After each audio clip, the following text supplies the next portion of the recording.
Welcome to a special episode of Design Nerds Anonymous. I'm thrilled to bring you a replay from our sister show, The Learning Objective.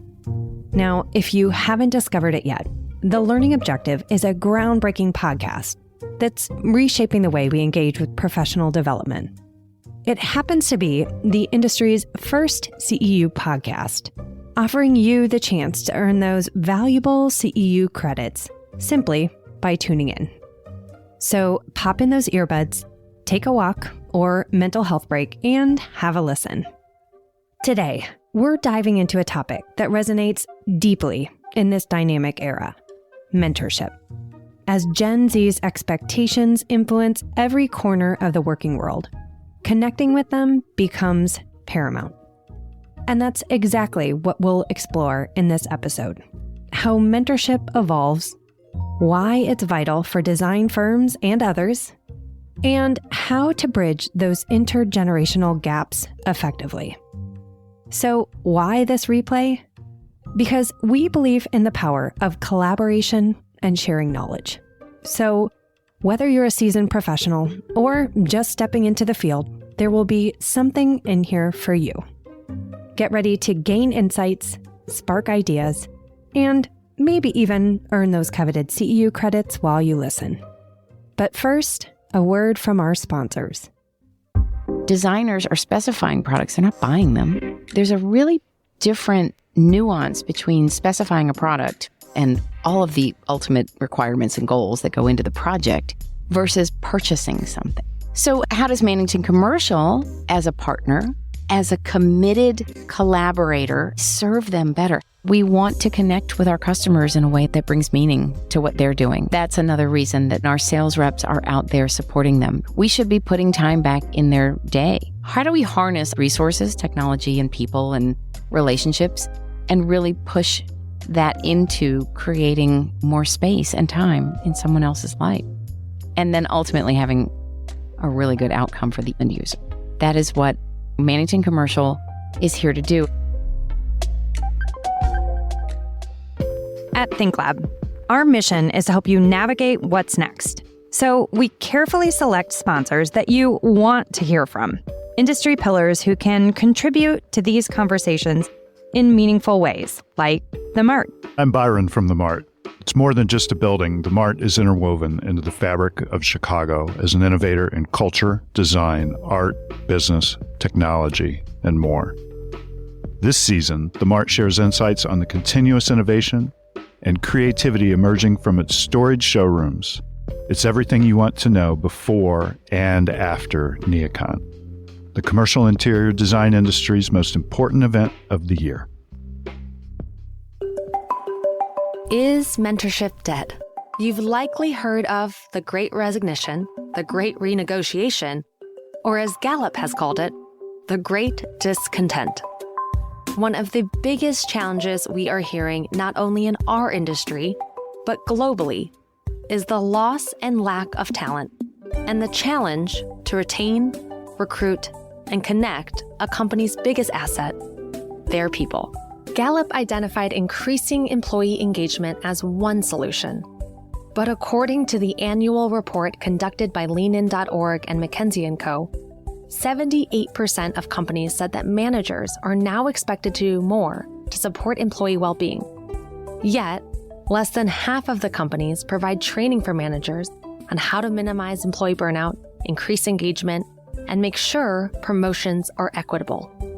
So what can leaders and companies do to increase employee engagement and support their managers? And how do we do mentorship effectively today? In today's episode, we explore 3 additional solutions that provide implications of success. In part 1, we sit down with Dost Bardouille of Swinerton to evaluate the pitfalls of traditional career development and compare 2 new methods of connection: sponsorship and champions. And in part 2, we sit down with Nina Johnson of Armstrong Craven to identify how implementing a shadow board, a tactic that major fashion house Gucci used, can provide employees with high-level engagement and, in turn, prove long-term success for a company's growth. So, whether you are a designer new in your career or a managing principal looking for ways to engage your team, this episode is for you. I'm your host, Jessica Jenkins, Research and Content Team at ThinkLab. I am Dost Bardouille. I am currently the Director of Corporate Responsibility at Swinerton. And Swinerton is a US-wide general contractor. I work in the built environment, but I'm on the responsibility side, and I focus on community impact, philanthropy, diverse business partners, as well as our DEI efforts in the company, and also sustainability. Funny enough, I'm actually an engineer. I started my career in civil engineering. Through the circuitous path that we all take on our careers, I ended up working in development, community development in the international field, ultimately veered towards the social side of ESG in terms of company community relationships. We asked Dost to highlight what traditional career development paths tend to look like, starting with a concept you are likely familiar with, mentorship. I think it's time to rethink career development, and especially as it relates to people of color and women in corporate America. The traditional approaches to development, I'm not trying to marginalize them or discount them. They're foundational and they're necessary. So when I think about traditional approaches, mentorship obviously is the first and foremost. It's always very tactical and technical focused. Mentee is going to focus on getting coaching and technical skills. If they're lucky and they have a good mentor, they might learn some navigational skills or how to navigate the organizational politics or how to manage up. Many mentors themselves are in a place in their career where they've ascended to their position because they're good at the technical skills, not because they're necessarily good as a manager. So you're not always guaranteed in a mentorship situation, you're going to get those organizational political dynamics. And that's where we see sponsorship come in. Dost points out that mentorship generally focuses on developing a person's technical and tactile skills, but can lack in supporting a person's ability to advance within a company's organization. Which moves us to an alternate approach, sponsorship. Sponsorship is the idea that a senior leader uses their social capital within a company, having ascended to a high-level position, to advocate for the advancement of an employee, particularly when it comes to promotions, stretch assignments, high visibility work assignments.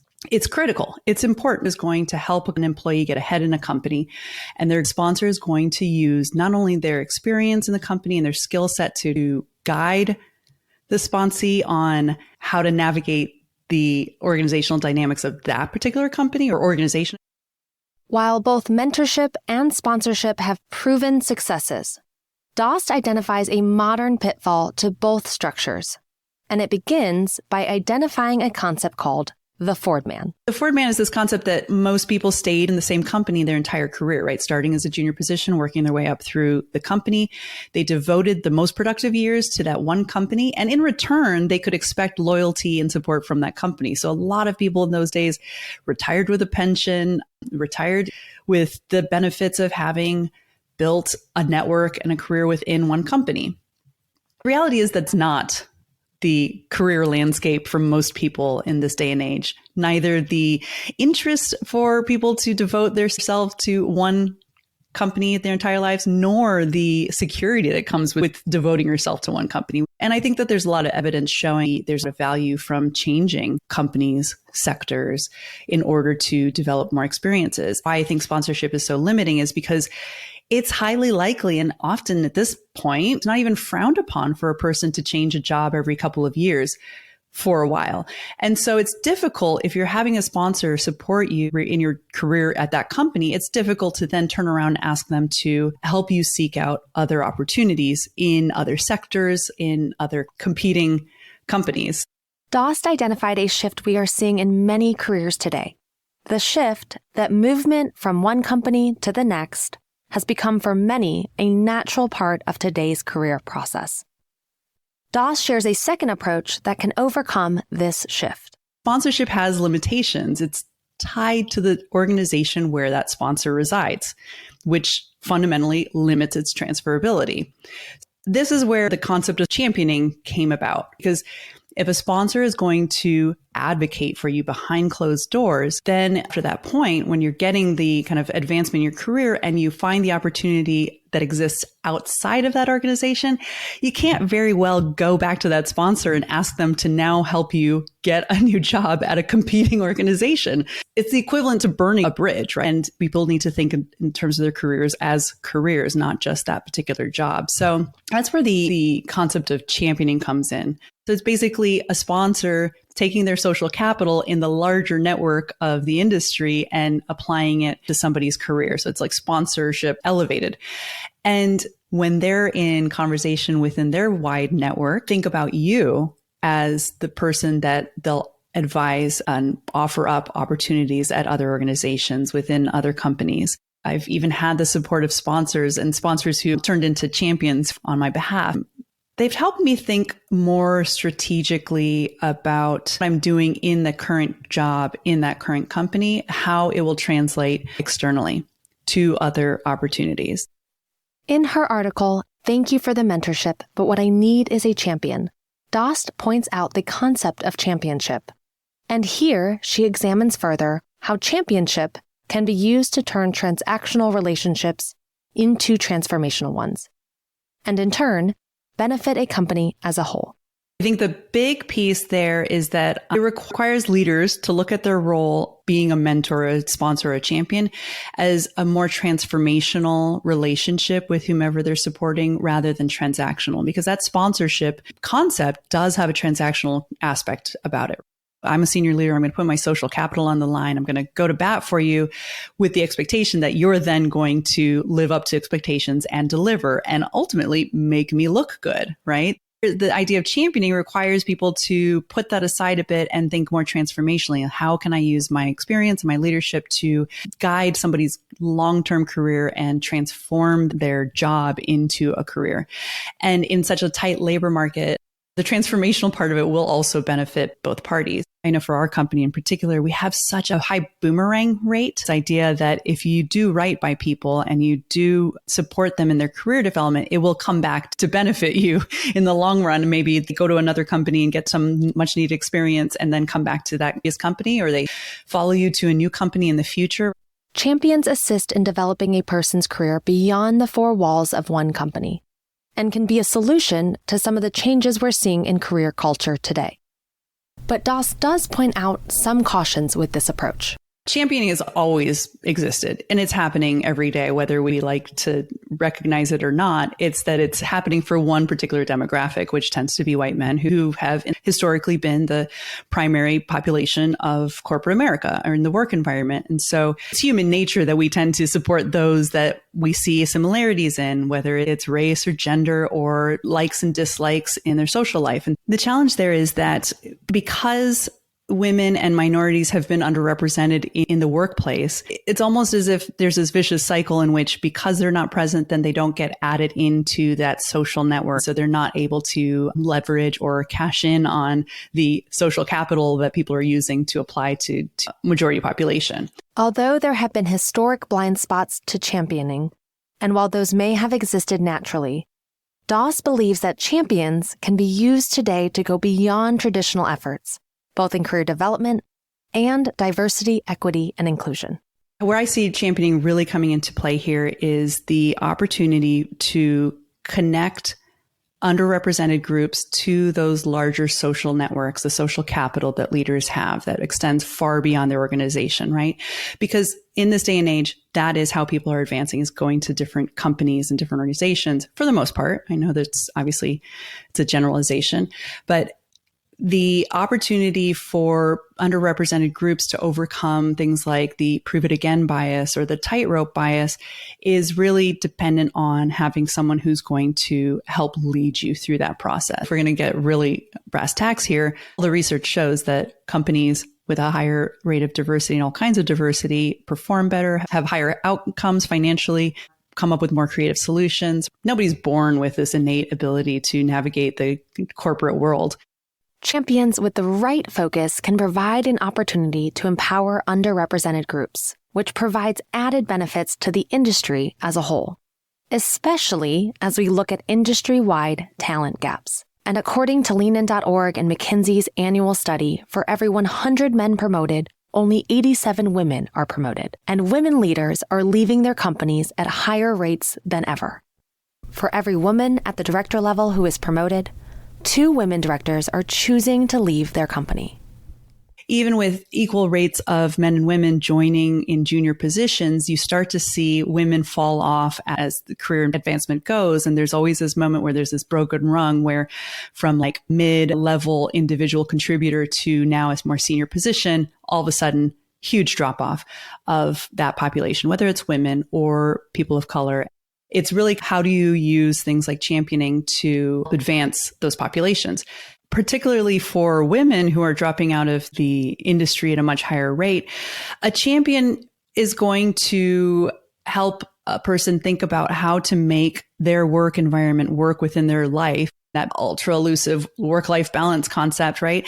And sometimes that the work-life balance does not exist in the company that you're in. And so a champion can be the person who's helping someone find the opportunity that is more fitting for them at that stage of their life and that stage of their career, because success is really about having the right work environment and the right home life environment and finding a way to marry those two. How champions kind of transcend the limitations that any one company or any one organization provides. It's really about supporting your employee, your mentee, your sponsee to find opportunities that are going to work for them. The broader ownership there is for a diverse population, then there's ultimately diversity that's going to grow within our industries. Dost explains how championing may not always work internally, but can work when looking at the industry at large. If it's hard to mandate sponsorship, you can imagine it's even harder to mandate championship, and it's kind of an intangible concept. Championship is taking the industry level approach versus an organizational level approach, where you'll find those opportunities. It may be difficult to look at someone that you're sponsoring in the company as someone you can also champion their career. There is the opportunity to look across the industry, finding people you can support, right? Someone that you can help champion in their career, because they're not necessarily tied to your organization. When you look for those junior people to help, then you can start playing an advocacy and ally role in bringing them along, maybe bringing them into your organization eventually, if you're thinking about it from a transformational standpoint. In addition to looking outside of your organization, Dost summarizes how a culture of inclusion supports the concept of championing. People who are to play the champion role, it really comes to taking that transformational view and that longer term view of how you can help benefit and positively impact people's career, rather than saying, well, is this person going to be able to deliver on job X within the next 6 months? It's requiring that longer term. I by no means mean to downgrade the kind of foundational DEI efforts and career development efforts that companies must do, whether it's around recruitment, retention, career development. What I'm saying is that champions need to start to think about how you move beyond the level DEI efforts and move to more of the culture level efforts. These are principles of culture. And I always think about it in terms of the culture of inclusion. And so how do you model a culture of inclusion? By servant leadership and investing the time, practicing yourself, and also teaching kind of mid-level career people that being a leader and becoming a leader requires being a different type of leader for all different types of employees, right? And then also championing, not just helping someone increase their salary, but helping to teach them about wealth generation, right? That's a huge aspect of diversity and creating more equitable environments, is being more transparent about money and helping people understand how to move their career into a wealth generation type of situation, right? And if you're looking for a champion or a company that supports champions, Dost gives one piece of advice. Pay attention to how they talk about it. Are they thinking in terms of creating culture of inclusion and creating environments where they're going to ensure you have exposure to leadership, to be able to network and be able to build those kind of relationships of sponsorship and championship yourself? Lastly, we asked Dost why creating a culture of champions is so important. It's those little things about how you can create more opportunities and more spaces for your staff to shine, and also for other people at those country events and other networking events to shine. Because fundamentally, it's really a question of like, how do we get to that now, not the black and white, but the nuances that are required for human interaction. champions can benefit both the individual and the overall industry. But they are much more organic and not truly designed to become a program on the corporate level. So, we asked Nina Johnson to introduce us to a different approach, one that is structured and designed for implementation. Here is Nina. I'm Nina Johnson, and I'm a Senior Commercial Insights Manager at Armstrong Craven. Armstrong Craven are an executive search and talent consultancy, and we're headquartered in the UK, but we have offices in the US, in Asia Pacific, and in Europe. And basically, we provide research-driven talent solutions. So that might be talent mapping, talent pipelining, a more flexible version of executive search, and then also talent insights, or it's also called talent intelligence. And my role within Armstrong Craven is to support the development of the business by monitoring some of the key trends that are impacting talent. It's very interesting to look into different companies and to be talking to different people in different regions to understand what's actually happening on the ground. With her background in talent success, Nina identifies one larger challenge seen across multiple industries and facing most companies today. A challenge that plays a role in retention and the sustainability of a company. The biggest challenge that organizations are perhaps facing at the moment is an increased transparency. The need to be authentic is very important because everything that they are doing or saying can be analyzed, cross-referenced. Everyone has a voice. It's possible now for people to compare and contrast what's being projected versus what's actually happening, and particularly using tools like Glassdoor, etc., where people can comment on how they find the organizations, and that's in the public domain. That's for everyone to view. I think there's a sort of push and pull between strategy and vision and the sort of ideal state that organizations want to project outwards, and the reality of being an employee in that organization and actually having a voice to be able to prove or disprove what's being said. I think that sort of transparency piece is a big challenge for organizations at the moment. But what role does transparency play in retention and the success of a company? I think it links into two of the main key themes at the moment, which is really sustainability, not only sustainability from an environmental perspective, but the sustainability of businesses and businesses operating in very complex and fast-moving fluid markets, having to adapt and be very agile to be able to have a future, essentially, and continue to produce whatever they produce or provide the services that they provide. And then secondly, another big theme is around inclusion, which obviously is a key part of the whole DEI package. It's the one that will make people stay at an organization, and it's the one that will help people unlock the different perspectives that are needed in order to develop a future business strategy. Identifying that transparency plays a key role in a company's success today and for the future. Nina introduces us to shadow boards and the role that they play in creating transparency around authenticity and long-term diversity. And I think the shadow boards really tap into both of those things, because shadow boards provide an opportunity and a platform for different voices and a chance for people to feed into the future of their organization. And also from a sustainability perspective, it's those new ideas, it's the fresh thinking that can keep a business relevant, really. And we were interested in shadow boards because there's not a lot written about them, and then started researching, could see that a few companies were doing forms of shadow boards, but actually it was few and far between. And it seemed like such a good idea for organizations to incorporate into their DEI strategy for a start, but just generally in terms of tapping into and engaging their workforce. We asked Nina to help define a shadow board for us. So a board is a group of people that are directing the company. They're making decisions.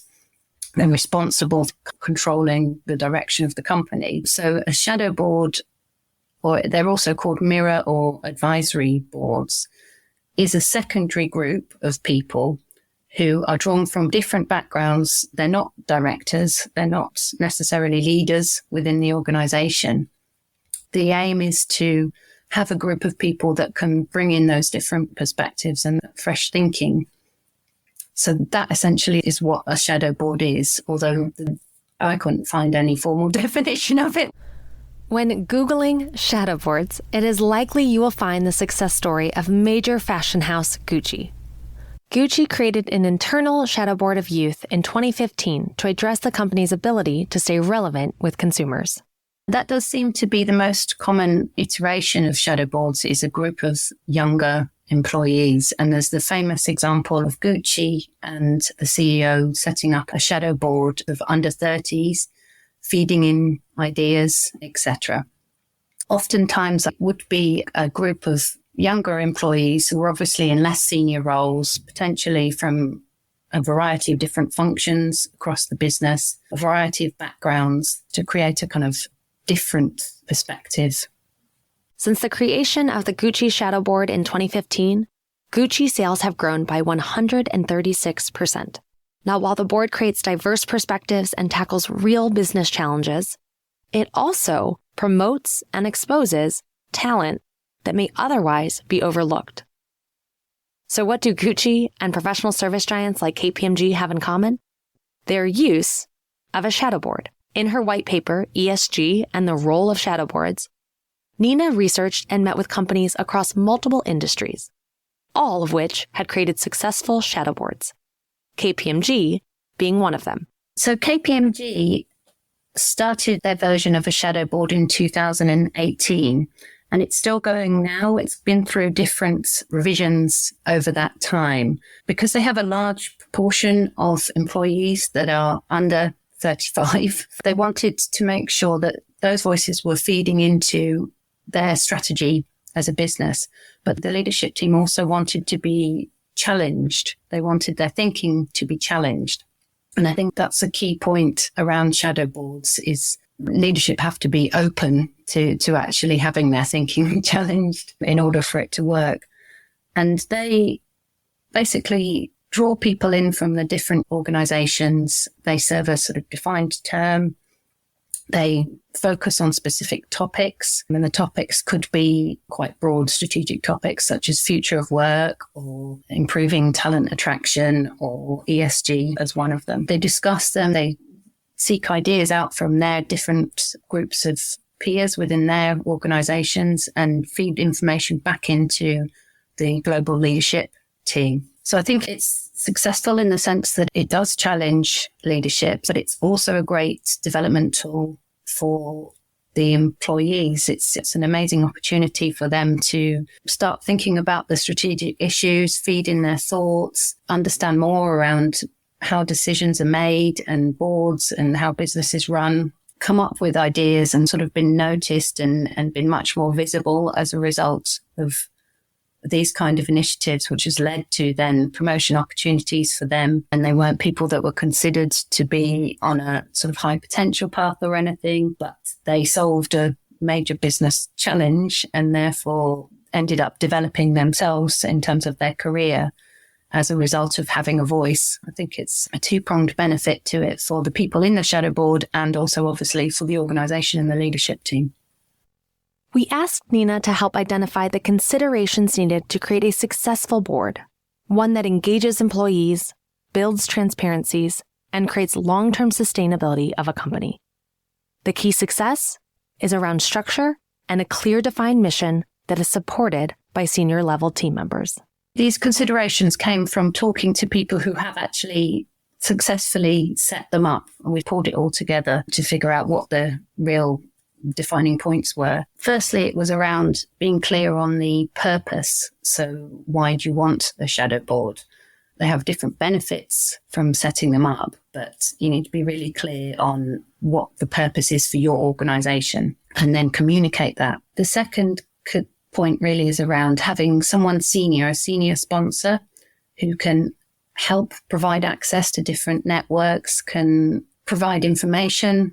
And you would have that on a normal board. You would have someone doing that as well. So it's the same setup as a normal board, really, to make sure that people have what they need in order to be able to function on the board. It's the ones that have worked really well have been very structured. So they've had a really defined structure. They have a really great, successfully set them up. The ones that have worked really well have been very, very structured. So they've had a really defined structure. They have a really great onboarding process for the people joining the board. They have defined terms for how long people will serve on the shadow board. Everything is clear, so there's no confusion. Its expectations are clear around that. I think also the structure is important so that the board can keep evolving. So factoring in review regularly and also gathering feedback from the different people involved in the shadow board. Training and support for shadow board members so that they can feel comfortable reading board papers, for example. One thing I think comes to mind when you think about discussions in the boardroom is that there might potentially be some conflict. So how to manage conflict and ensure it doesn't have a sort of negative impact on people's confidence or on their relationships within the organisation. And finally, clarity around the remit of a shadow board member, that they're not being expected to be the voice of everyone of their age or of their background. It's their individual view that's the important bit, and ensuring that they're aware of that, and then they are being honest, and then they're not trying to filter in a huge range of information from a lot of people that it gets a bit diluted, but really it's about their individual view. And lastly, if you are a leader considering a shadow board, based on her research, we asked Nina what the most important aspect of building this board would be. And similar to becoming a champion, it is all about authenticity. I think the most important thing is to not do it as a token gesture. So it's about the motives behind it. Why do you want to set up a shadow board? I think with initiatives like this, or even calling it an initiative, it could be seen in a negative light, but it has the potential to actually have a negative impact if you don't do it properly and if you don't do it from the right place. So a key part of that is really having genuine commitment from the leadership team that they will listen to ideas that come out of the shadow board, and they're prepared for their assumptions and their thinking to be challenged a bit, because that is the point of gathering different views, is to challenge that thinking. So you need buy-in from the leadership team. And I think for some of the shadow boards, there was genuine excitement and genuine desire for this to be feeding through into strategy. I think that is essential. And I think the other side of it is treating it as seriously as you would treat setting up any senior leadership team or any official board of directors. So having a proper structure in place, as I mentioned, good governance around how it's run, having clear roles and responsibilities, making sure people have the right training, etc., and access to the right information. I don't think it's something that would work well if done in a half-hearted kind of way. I think it needs proper focus, investment of time and resources, and the commitment to let it evolve over time. The most successful shadow boards have changed as they go along to better meet the needs of the business and to better unlock the potential that's there from getting those new perspectives. Wow, I hope you enjoyed that episode as much as I did. Now, if you're hungry for more thought-provoking discussions and want to stay ahead in your professional journey, make sure you follow the Learning Objective podcast wherever you usually listen to your audio content. There are so many great topics already available if you scroll their feed. And better yet, it's a year-round podcast, launching monthly, so it's a seamless way to turn your podcast passion into professional growth. Or if you want to learn how to sponsor an episode, send us a DM at ThinkLab on LinkedIn, Instagram, or through our website at thinklab.design. If you're eager to rack up those valuable CEU credits, here is the Learning Objective sponsor for this episode. Lee Cannon from Technion on how to obtain credit for listening to this episode. Take it away, Lee. Now, 3 of the things that stood out to me from this episode are first, mentorships. It's a great first step, but it doesn't answer the changes to our career paths that we are seeing in the industry. Second, champions. They can be an awesome answer for both leaders and younger staff to be able to turn relationships from transactional to transformative. A shadow board is a great tool for upskilling and retaining talent, increasing your diversity within your workforce, and in turn providing long-term success for a company. Now, I think back to my first day in our industry. I was brand new, and I was greeted by a powerful team of mentors at Technion. We're a family-owned, privately held business that still makes what we sell, and I recognized in that moment what it means to our clients and our planet and to each other. And we are true co-creators with our clients, that we listen, we share our knowledge, and we pinpoint the solution, aligning both brand and culture to really anticipate the future of work together. Every single project is a collaboration to us, and I realize that this makes Technion truly unique and special. Many of my clients have become mentors and friends, and truly vice versa. It's one of the industry's most unique strengths. And to my mentors at Technion and beyond, thank you so much for inspiring me. To obtain credit for listening, simply visit the show notes of this episode and click the link to take a short quiz, and that's it. Thanks for listening and learning with us today.